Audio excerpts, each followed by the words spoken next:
Hola, soy Javier Benavente Barrón. Te presento Personas que lo cambian todo.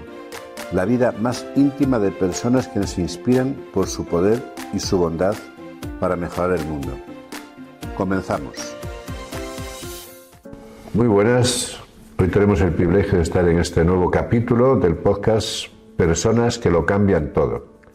Y tenemos con nosotros a un personaje especial, una persona multifacética y para mí es de esas personas que me han sorprendido en la vida y que me parecía que era muy oportuno que estuviera aquí. Una persona inspiradora para muchísima gente, sin lugar a dudas. Rodolfo Montero, él es cineasta, un hombre, como él dice, también del campo, del pueblo, le encanta el mundo rural, pero un gran cineasta. Multitud de premios y, para los que conozcan menos, pues 2 premios Goya, uno como director y otro como productor. Rodolfo, muy buenas. Muy buenas. Gracias por tus palabras. Son excesivas para mi persona, pero bueno, las acepto con mucho cariño y no sé si soy de las personas que lo cambian todo, ni siquiera sé si quiero cambiarlo todo, pero sí que hay que estar abierto a cambiar cosas y, como decía el filósofo, somos lo que somos por lo que sabemos. Cuando lo que sabemos cambia, también cambiamos nosotros. Yo estoy dispuesto a seguir cambiando. Pero, Rodolfo, ¿quién es Rodolfo? Rodolfo Montero. Pues Rodolfo Montero es un tipo normal, libre e igual que todos los ciudadanos, ni más ni menos.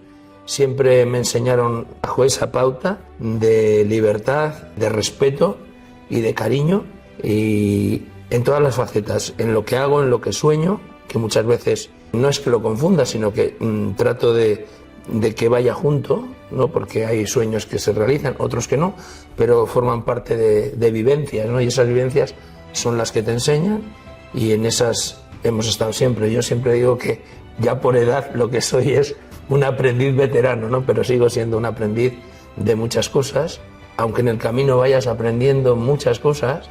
Lo que te das cuenta, como Sócrates decía, es que cuanto más aprendes, más sabes lo poco que sabes. Estudiaste sociología, ¿no? Y luego te dedicaste al cine. Sí. Bueno, de hecho, mi relación con el cine es desde bien pequeño, ¿no? Nosotros, como nacimos en un pueblecito muy pequeño del sur de Cantabria, una aldea pequeña, ¿no? Pues pronto, porque fue la época del primer éxodo y gran éxodo rural de aquellos pueblos, pues se cerraron las escuelas y pronto tuvimos que ir todos los hermanos a internos, porque para mis padres lo fundamental, lo que nos podía dar un plus en la vida era una buena educación. Entonces, con su tristeza y con la nuestra, fuimos internos desde muy pequeños. Pero había una cosa, que antes de entrar en el internado, los domingos por la tarde, íbamos a ver una sesión doble de cine. Nos merendábamos un chocolate con churros con los padres y los hermanos y luego ya cada uno al colegio donde estaba, ¿no? Y entonces para nosotros siempre, para mí y para mi hermano Nano también fundamentalmente, pero para todos, de esa historia de infancia, el cine supuso algo importante en nuestra vida, porque nosotros no queríamos que se acabara la película, queríamos que siguiéramos en aquel espacio oscuro al lado de tus hermanos y de tus padres y pasar allí como si fuera toda la semana. No nos olvidábamos de comer y de descansar, pero aquello se acababa y entras en el internado.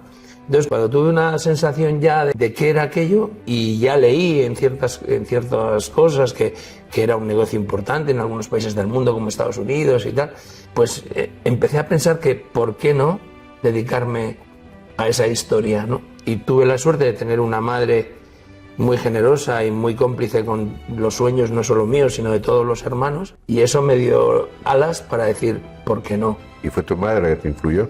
Sí, mi madre nos influyó, sí, a todos los hermanos en la parte más creativa, porque mi madre era una persona muy creativa y, como siempre he dicho en algunas entrevistas, tuve la suerte de que tuve una madre inventora que inventó la televisión.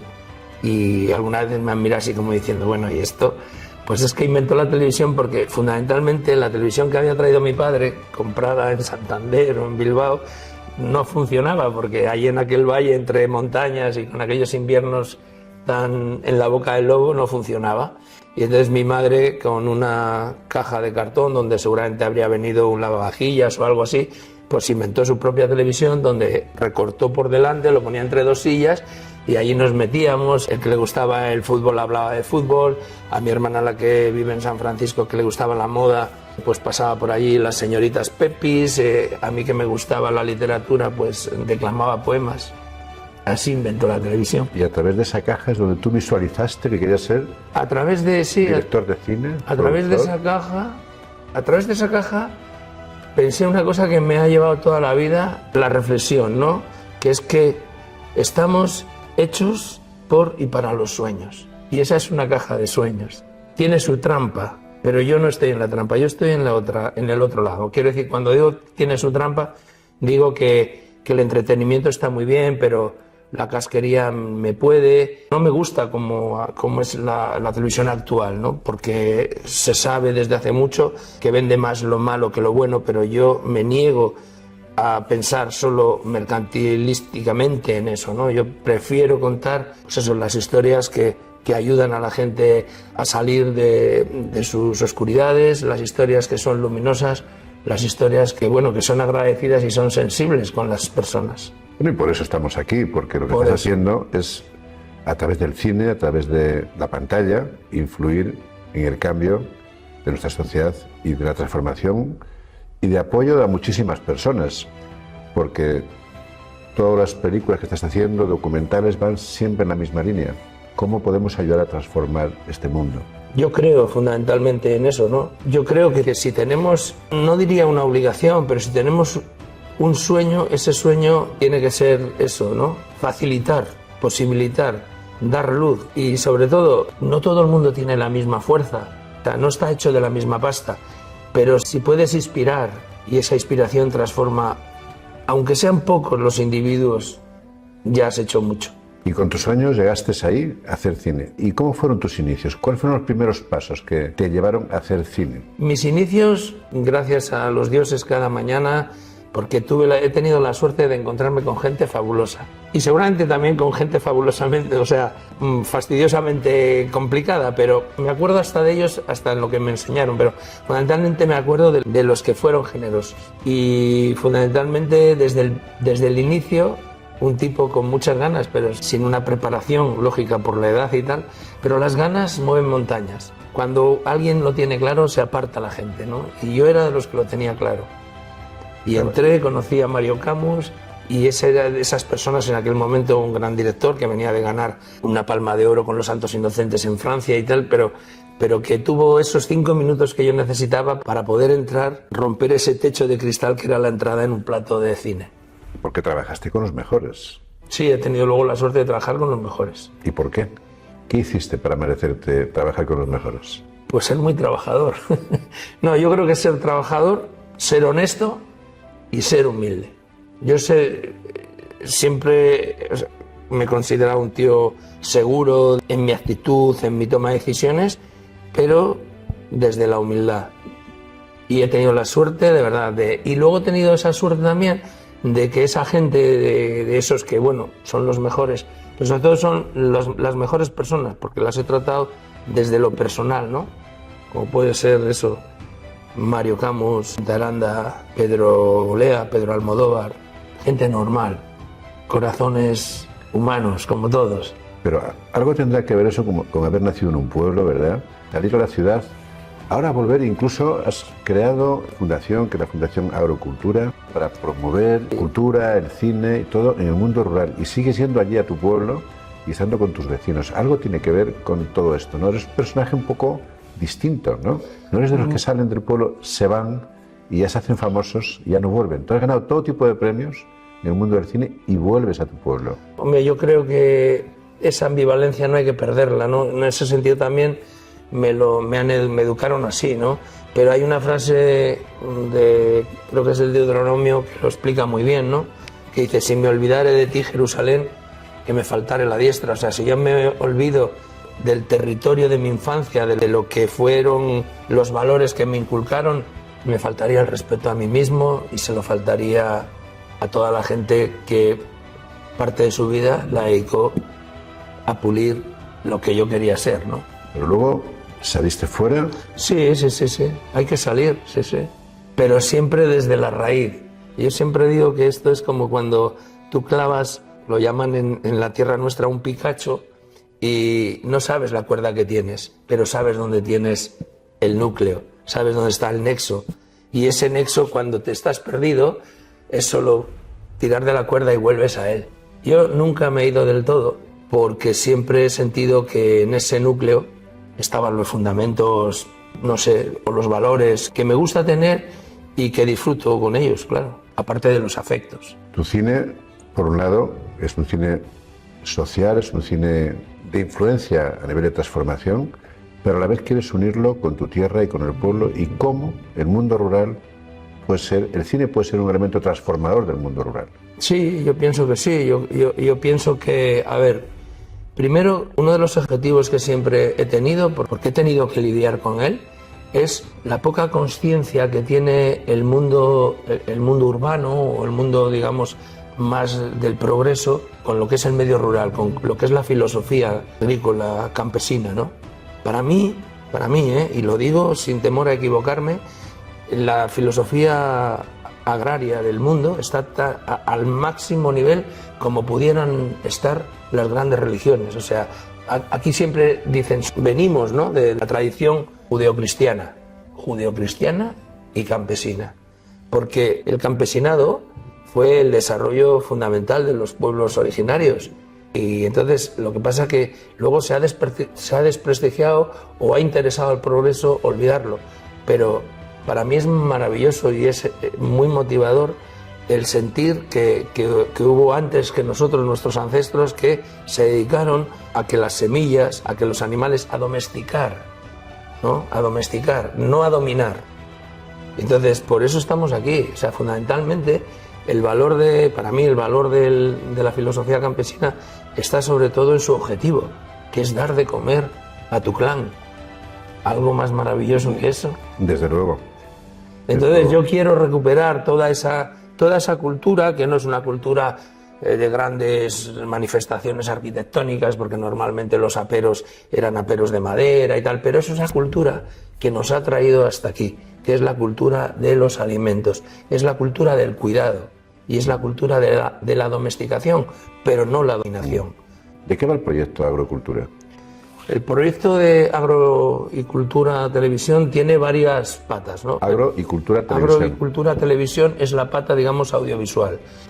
Pretende ser un canal temático donde la gente que quiera aprender o reflexionar o incluso producir algún proyecto que tenga que ver con lo que estaba contando, ¿no?, con esos valores y con esa, pues que lo pueda hacer, y que nosotros estaremos encantados de apoyarlo. Queremos también, por otro lado, intentar llegar a acuerdos para poder pues dar fundamentalmente semanalmente o mensualmente, pues tener un noticiero con las cosas que pasan en el sector primario, porque no nos olvidemos, venimos de un siglo donde los excedentes alimentarios han hecho que nadie sea respetuoso con los que hacen los alimentos, y hasta donde yo sé, y a día de hoy, todavía no hay una máquina que haga una molécula alimenticia por sí sola. Entonces es muy importante recuperar ese respeto, que no lo están pasando bien. El sector primario en toda Europa no lo está pasando bien.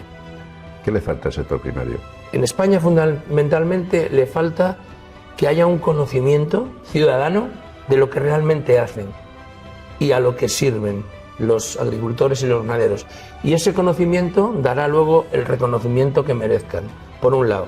Y por otro lado, creo que a los propios agricultores, ganaderos, pescadores, a todo ese sector le hace falta también recuperar el respeto y la dignidad, no poniéndose en contra de nada, sino favoreciendo el entendimiento.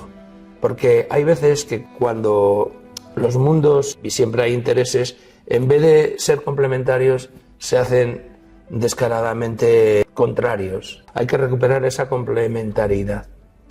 En los últimos premios Goya leímos que querías haber ido a los Goya con un tractor para poner en valor a los agricultores. Sí, porque bueno, ya sabes que hay veces que hay acciones que tienen un trasfondo y que nosotros en nuestro sector, que yo lo respeto y por supuestísimo la libertad primero que todo, Pero claro, si somos capaces de apoyar a los saharauis, que les he apoyado toda mi vida, o apoyar a diferentes sectores de la sociedad que lo merecen y que se pueden apoyar, ¿por qué no a los agricultores y ganaderos de nuestra tierra?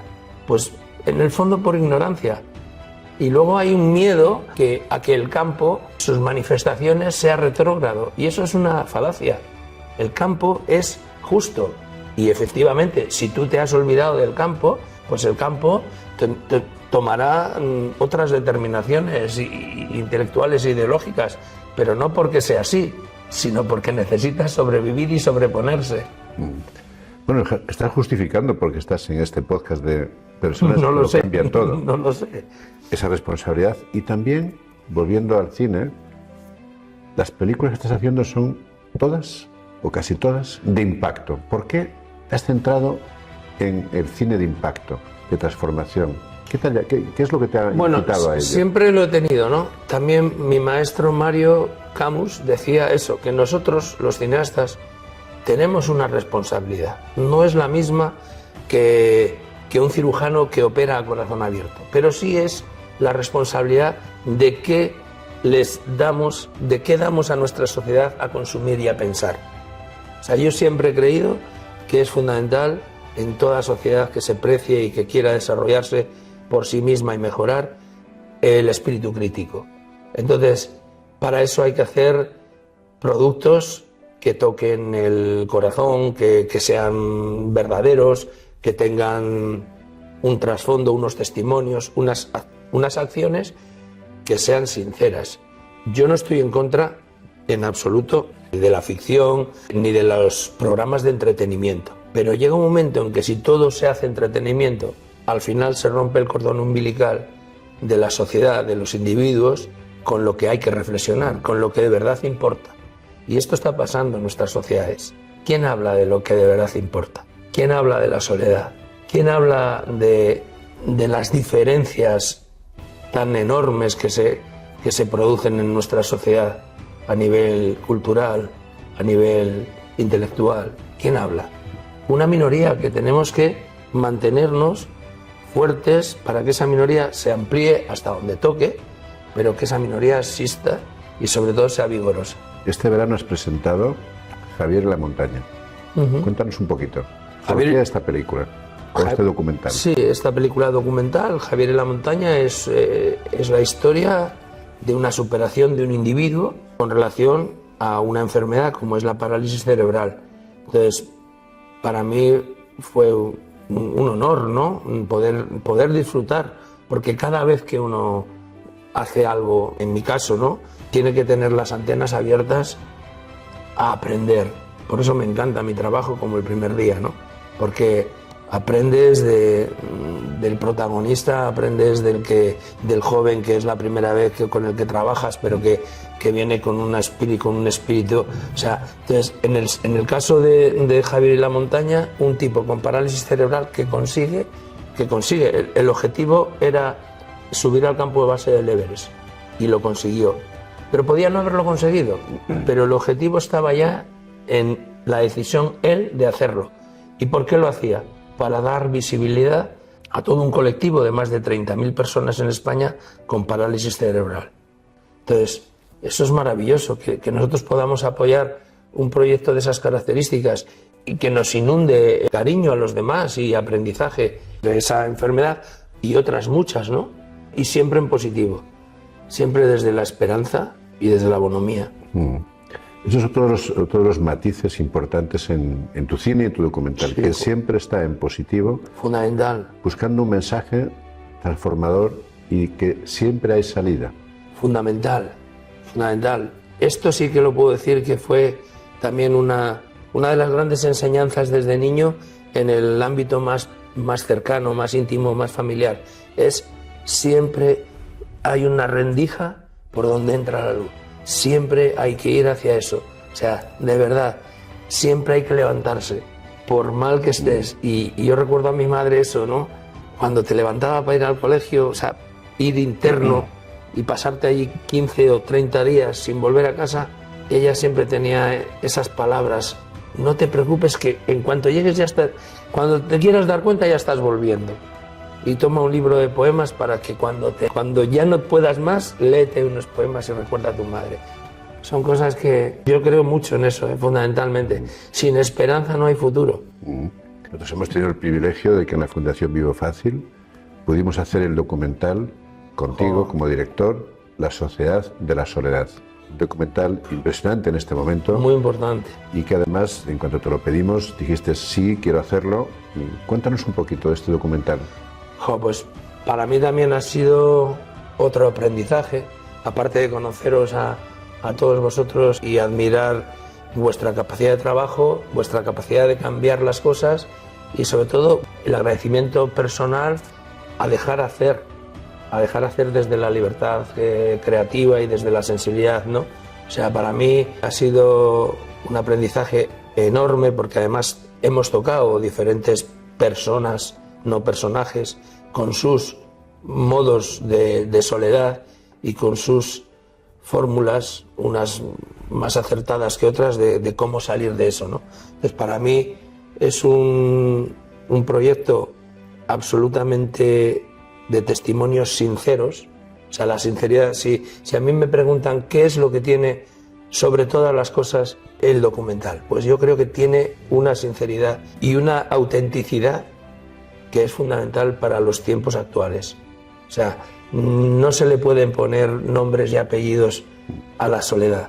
Estamos en una sociedad donde la soledad es un gran problema, pero mucho más que lo que yo pensaba cuando empecé. Otra de las cosas que siempre digo, gracias al cine siempre que te metes en algo aprendes un montón de cosas. O sea, yo sabía que la soledad era un problema en nuestra sociedad, pero de verdad, Javier, nunca pensé que era un problema tan grande y tan relacionado con las diferentes generaciones, con las diferentes clases sociales, con todo en esta sociedad. ¿Y para ti, qué es la soledad? Gracias, Vivo Fácil, por patrocinar este podcast, por facilitar la vida a millones de personas, por hacer que disfruten de la vida y por cuidar de los suyos y de sus cosas, sus casas, sus vehículos, sus mascotas. Y desde 1999, esos más de 25 años de trabajo de Vivo Fácil dan tranquilidad. ¿Sabías que 3 de cada 4 trabajadores de los servicios centrales de Vivo Fácil son personas con discapacidad? Pues sí, ellas son precisamente los motores del cambio. Entra en el mundo vivofacil.com y disfruta de la vida. ¿Y para ti, qué es la soledad? Para mí la soledad es la tristeza mayor. Todo el mundo ha sentido algunas veces la soledad, pero en el fondo yo creo que todo lo que hago, y ampliaría lo que hago a lo que hacemos, es para no sentirnos solos. Lo que pasa que, bueno, hay veces que es como un tsunami o como una galerna y te pasa por encima y te tienes que amarrar los machos y luego recuperarte. Porque siempre digo que después de la tormenta viene la calma y hay que intentar salir y levantarse de todas. ¿Y tú? ¿Cómo cuidas de ese bienestar emocional y luchas contra la soledad? Pues mira, yo no lo he reflexionado de una manera consciente, pero sí tengo algunas pautas que creo que me facilitan esa forma de lucha. Una es conexión sincera con la naturaleza. Me gusta, como sabes, ir al pueblo, subir al monte, tengo un amigo que navega, meterme en líos, aunque no tenga mucha idea, pero ver eso que es la naturaleza. La naturaleza no engaña. La naturaleza es una manera de educar magnífica porque es brutalmente sincera, ¿no? Entonces, la naturaleza me enseña luego la amistad.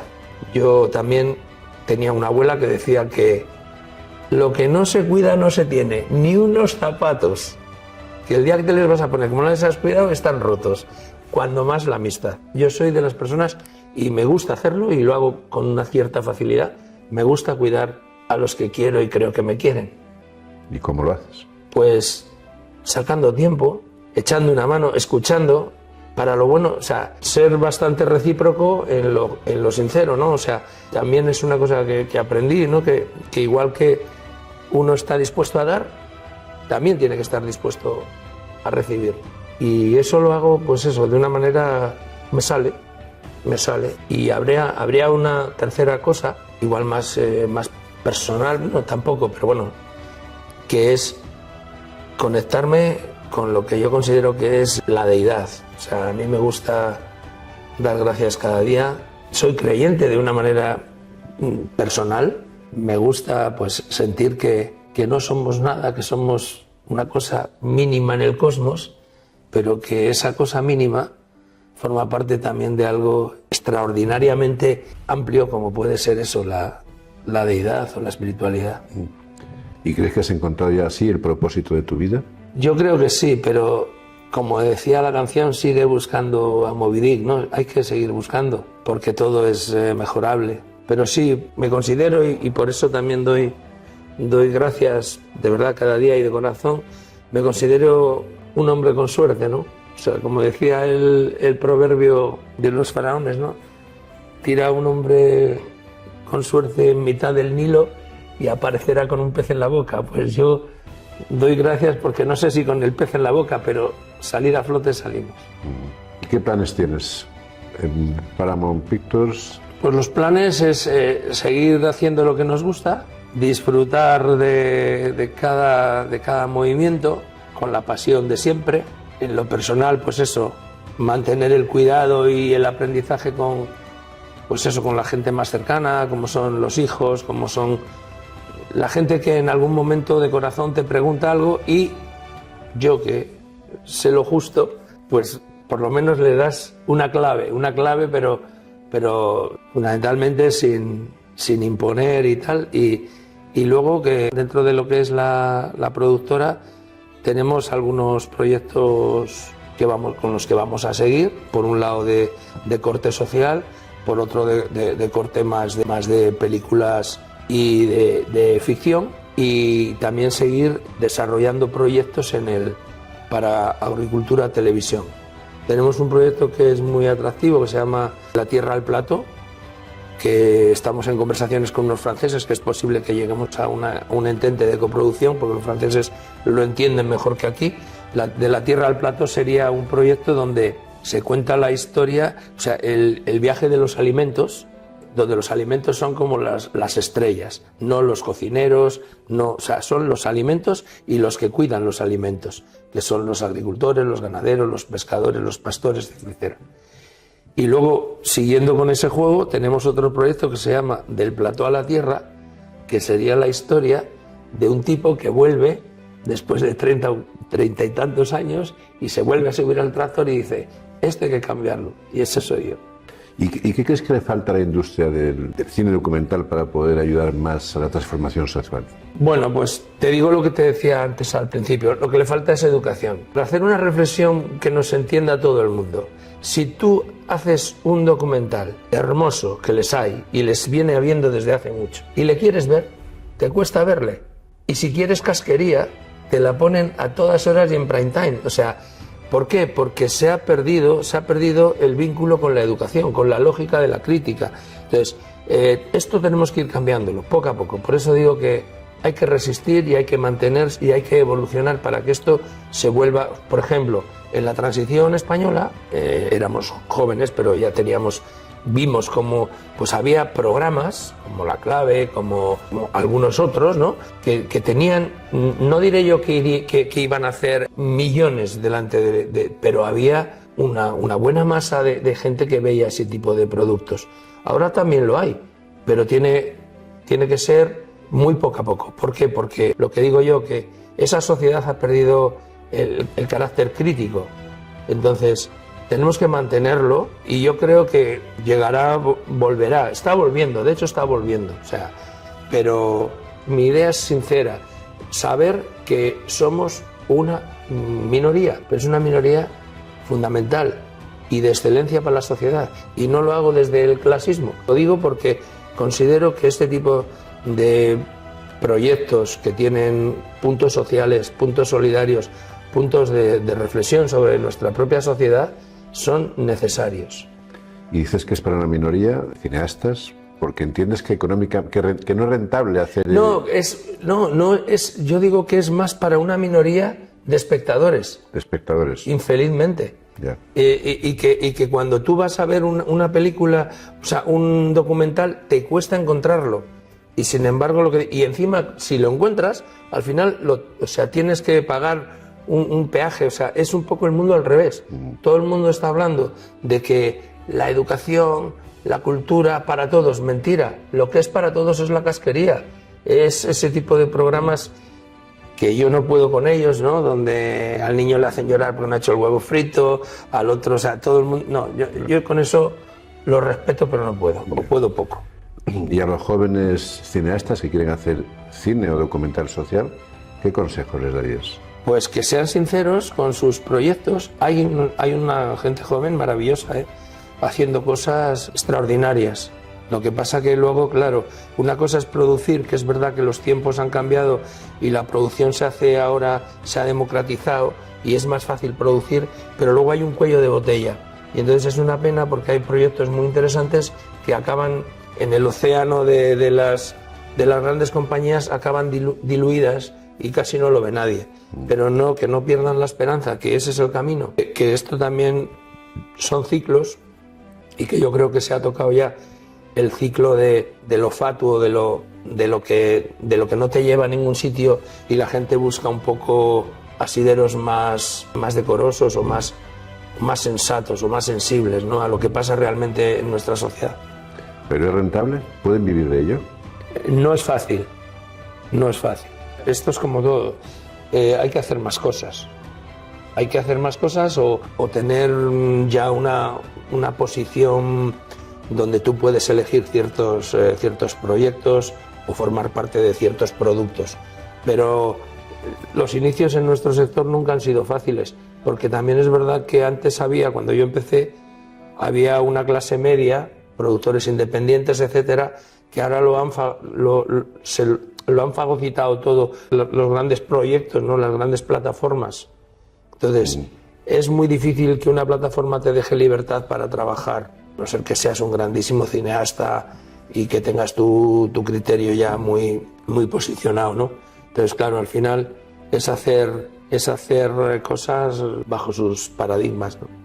Pero entonces, si el cine social o documental social no es tan interesante económicamente, ¿qué tiene de atractivo para un cineasta hacer cine de transformación social? Bueno, porque, por ejemplo, yo he sido hablando de las personas que lo cambian todo. Yo no sé si todo, pero hay cosas que hay que cambiar, ¿no? Y una de las cosas que hay que cambiar, y yo estoy desde el inicio en ese cambio, es que hemos pasado de un sistema de educación escrita a un sistema de educación visual. Estamos en el lenguaje más global de la historia del mundo, que es el lenguaje audiovisual. Entonces, ese lenguaje tiene también que servir para educar. Entonces, yo estoy en un proyecto que se llama Platino Educa, soy de los firmantes pioneros, donde es que lo que hacemos tiene que servir para nuestros jóvenes en las universidades, en los institutos, en los centros de día, donde haga falta, porque estos productos son necesarios para la educación. Entonces, en eso estamos, y igual que los gobiernos se gastan miles de millones en la educación, habrá una parte que se lo tienen que gastar en este tipo de productos educativos. ¿Y en el cine español, en qué punto estamos? El cine español siempre ha sido muy creativo. Dicho esto, el cine español siempre ha sido muy beligerante, y eso ha sido también para las élites políticas moneda de cambio. O estás conmigo o estás contra mí, ¿no? Yo siempre cuento que hasta el día de Nochevieja hay que aguantar a alguien de la familia, porque es que porque los del cine, mira, los del cine nos gusta lo que hacemos, trabajamos de sol a sol, o antes del sol y después del sol, ¿no? Entonces, lo que no puede ser es que nos utilicen sesgadamente posiciones ideológicas. Cada uno que haga el cine que quiera, porque gracias a Dios estamos en sociedad democrática y libre, cada uno que haga lo que considere, sin faltar a nadie, pero que no se nos meta a todos en una manera de entender el mundo, porque sería injusto y además es mentira.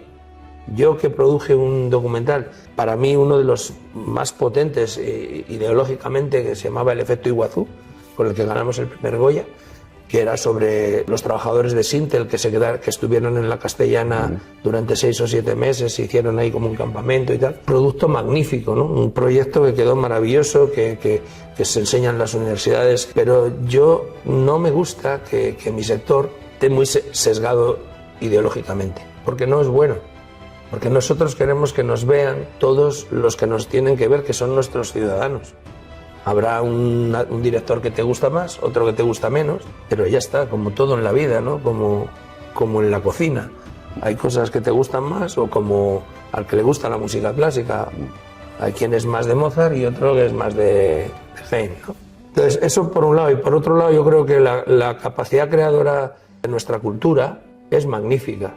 Somos pueblos mediterráneos, somos pueblos muy, muy abiertos, y además con un background cultural muy grande y muy diverso, ¿no?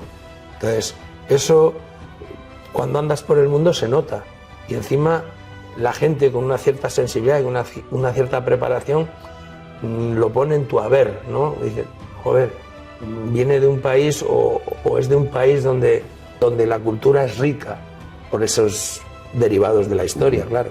Pues cambiando un poco de tema, te he escuchado decir muchas veces en entrevistas que venimos de la sociedad de la nadería. ¿Qué quieres decir exactamente con la nadería? La nadería para mí son varias cosas que es la misma, ¿no? Es la nada puesta en primer plano para que parezca el todo, y mientras el todo se oculta. Es decir, la nadería es estos programas que te digo yo, que donde todo es nada, ¿no? Pero emocionalmente son muy fuertes, pero para nada, ¿no? Donde también es una cortina de humo y se pone en primera línea cuando dices, bueno, pues esto no deja de ser una noticia de la nadería. Aquí a mí lo que me importa no es quién se acostó con no sé quién, ¿sabes? Si es punible, que lo decida un juez, pero a mí lo que me importa es saber cuáles son los índices de pobreza de mi país, o cuáles son los índices de educación, o cómo se puede mejorar la soledad en el mundo rural, por ejemplo. Entonces, somos una sociedad donde la nadería está en todo, interesadamente. Y por eso los cineastas tenemos que tener ahí, decir, cuidado. Y volviendo a ese mundo rural que acabas de comentar, ¿qué les dirías a esas personas o esos jóvenes que se van fuera del mundo rural porque no hay oportunidades en los pueblos, en ese mundo rural?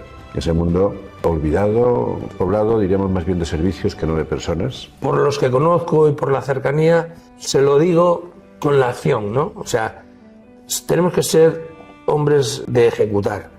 Y para eso hay algunas veces que tenemos que saltarnos algunas de esas leyes innobles que se han producido durante un proceso de desgaste del mundo rural, ¿no? Como no puedes hacer esto, no puedes hacer lo otro, no, ¿sabes? O sea, no puedes sembrar esto, o sea, es como que te han llevado a un no, todo es no. Entonces hay que decir, mira, si te quieres quedar, si tienes valor para quedarte, fortalece tu aprendizaje, únete a tus iguales y lucha por poder hacer una vida digna. Yo tengo jóvenes cercanos a mí que están manejando, bueno, alguno conoces tú, manejando ya una ganadería de 300, 400 animales, y con decisiones cada día, y con una alegría, con una alegría inmensa de poder hacer esa vida. Pero ¿quién dijo que era fácil? Bueno, yo, esta persona que dices, que me presentaste y que conozco, ¿sí? La verdad es que me quedó impresionado, pues un chaval con 24, 25 años, con sí. Su carrera, sí. Con 300 cabezas de vacas, ¿no? Sí, Creo que eran vacas. Nodrizas, sí. Y un cebadero importante. Un cebadero, y escuchándole hablar me pareció impresionante. Digo, es todo un ejemplo de persona, de cómo en el campo se pueden hacer cosas. Y volviendo más a lo que también contaba siempre mi madre, ¿no? Es decir, vosotros prepararos. De verdad, que si estáis preparados, no pasa nada donde estéis, y más ahora con los cambios tecnológicos. O sea, la preparación es el fundamento, pero luego poder vivir en el campo, se puede vivir. ¿Todo el mundo tiene que vivir de la agricultura o de la ganadería? No, no tiene por qué, pero puedes desarrollar un proyecto, el que tú consideres, porque hoy donde estés no es tan importante como antes. Y creo que las ciudades en un sentido se están haciendo ya un poco invivibles, por enormes, ¿no? Bueno, en ese sentido también eres un ejemplo. Has llevado el mundo del cine, que es tu mundo profesional, al mundo rural, que es tu pueblo, donde has este verano, has hecho allí un certamen. Total, hacemos varias cosas, pero hacemos un certamen ya importante dentro de los festivales de cine, además muy vinculado a lo que es eso, cine y zona se llama, o sea, cine y territorio, a los territorios que no salen generalmente en las películas de primer orden, y para hacer entender y lo que digo, para educar en ese camino, ¿no? Por otro lado, tenemos un objetivo que es muy ambicioso, pero que creo que vamos a conseguir, que es hacer en ese territorio, porque hay un espacio que está ahora parado en el tiempo, que es una edificación de 6.000 metros, maravilloso, que en su día fueron colonias para niños y jóvenes en el tema medioambiental, pero que se paró en el tiempo porque cuando se cerraron las cajas de ahorros, eso era de la fundación de la Caja de Cantabria, y yo con un pool de gente, te invito también a que participes, queremos llevar ahí una escuela internacional de cine. Eso sería maravilloso. O sea, una escuela internacional de cine a nivel europeo, y que vengan becados los mejores chavales, evidentemente por las empresas, y que puedan estar ahí 1 año o 2 años y mejorar todas sus habilidades en el audiovisual. Bueno, yo tengo que decir que me quedé impresionado. Tuve la fortuna de conocer tu pueblo, un pueblo casi tan pequeño como el mío. Sí, sí, pequeño, ambos. Pero con unas instalaciones impresionantes, donde tienes una planta de arriba con todo tu aparataje para cine, etcétera. Sí. Y debajo, cerdos, vacas, real, en vivo. Me quedé impresionado, digo, madre mía, ¿qué es esto? ¿Qué experiencia? Digo, ¿y esto no lo pueden llevar más personas, directores del mundo del cine al mundo rural? Porque esto es una transformación total. Pues mira, esta semana pasada han estado allí unos comisarios europeos, porque después de pelearlo mucho, que me dijeron no 20 veces, conseguí que Europa entendiera que ese proyecto era un proyecto de desarrollo rural a carta cabal, ¿no? Entonces han venido unos inspectores europeos y se han quedado, pero encantados, de verdad. Los más adormilados, los de allí, los del plan de desarrollo de allí, porque les ha venido un poco grande, pero ahora están encantados, ¿no? Y digo esto porque al final son proyectos donde, no sé si todo, pero muchas cosas hay que cambiar. Y en esas estamos, en cambiar muchas cosas, pero para volver a lo que siempre nuestra dicotomía es tradición, pues por un lado mantener las cosas importantes de los valores y tal, y por otro lado innovación.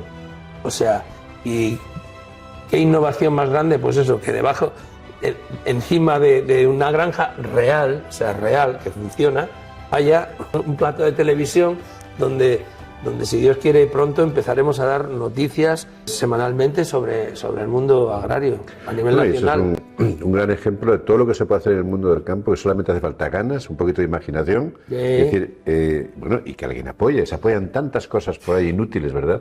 Y estas cosas que tampoco llevan tanto y sin embargo son transformadoras al máximo. Son transformadoras. Yo creo que cuesta que la gente lo vea, primero porque en la política todo lo nuevo da mucho trabajo, ¿no? Para los políticos o para los gestores, ¿eh? Yo no estoy con eso criticando ni a unos ni a otros.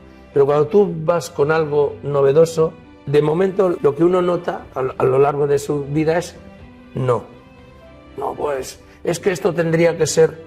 Ya, pero claro, si todo tendría que ser como vosotros queréis, no avanzaríamos nunca, ¿no? Entonces hay que saber que eso cuesta un montón, pero hay que ser pertinaz. Yo siempre digo que bota malaya y cabeza dura, y pum, y pum, y pum, con respeto, pero... Sí. No, para sacar una palabra mágica, que es la parte política. La política, que es lo que tiene que crear las condiciones adecuadas para que todo lo demás se desarrolle. Pero, ¿qué está pasando? Pues me gustaría tener una respuesta, querido Javier, pero está pasando lo peor, que la política se ha convertido en una especie de casta, donde la distancia con la ciudadanía es cada vez mayor, y por lo que te digo, por la nadería esa que nos invade, pues al final nadie se entera de lo que realmente es importante en nuestra sociedad. O sea, por ejemplo, te cuento esto como anécdota, pero como anécdota seria, ¿no? Es decir, resulta que está ahora y después de mucho tiempo y con las exigencias de muchos conjuntos dentro de la sociedad, está la agenda, está el desarrollo, está el rural. Pero de verdad cogido con papel de fumar, porque luego no hay realidad. Lo que yo digo rural real, no hay mundo rural real. Hay no sé qué o sea, cosas que dices, no, mirad, de verdad me parece muy bien que uno tenga en un florero tomates, pero de esos no va a comer todo el año. Entonces, respetad al que tiene 400 vacas, al que tiene una novedad, por ejemplo, a nivel de robótica o consigue que algo nuevo funcione en ese sector. Cuesta un montón. Sí. Rodolfo, ¿y cuáles son tus próximos proyectos? Pues mis próximos ¿A dónde quieres llegar en la vida? ¿A dónde estoy? Aquí y ahora. No sé, yo he sido siempre ambicioso en los sueños, ambicioso, y he sido, y lo sigo siendo, pero antes era muy competidor y eso sí que me ha cambiado el tiempo y me gusta ese cambio, y ahora soy muy compartidor. ¿Dónde me gustaría llegar? Me gustaría llegar, no yo, sino lo que yo planteo, llegar a toda la gente que le pueda valer.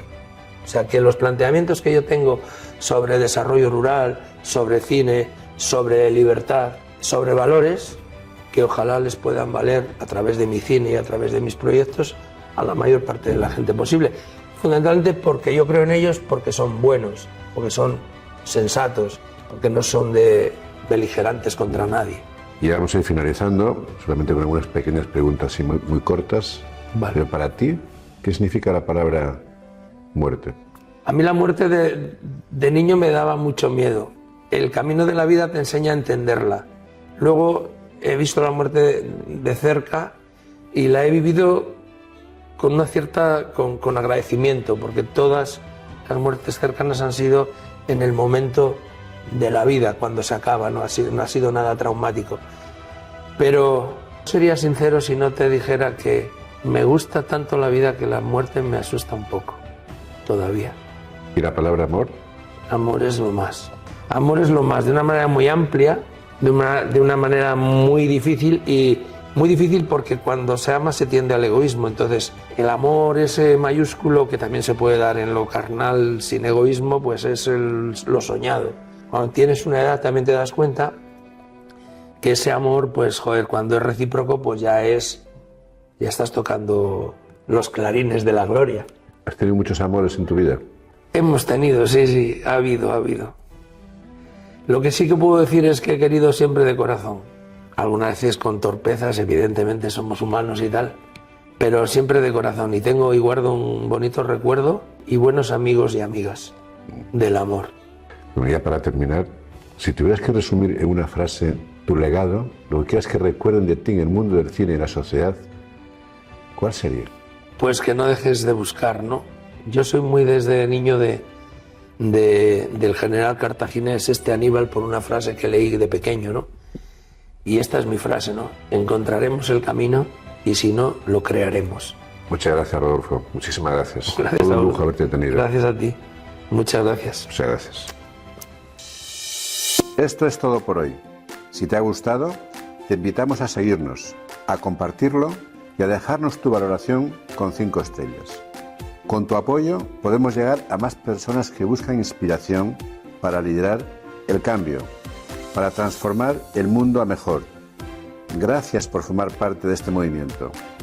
Recuerda esto, no es la especie más fuerte la que sobrevive, sino la que lo cambia todo. ¿Y tú, cómo quieres contribuir al cambio? Te espero en el siguiente capítulo.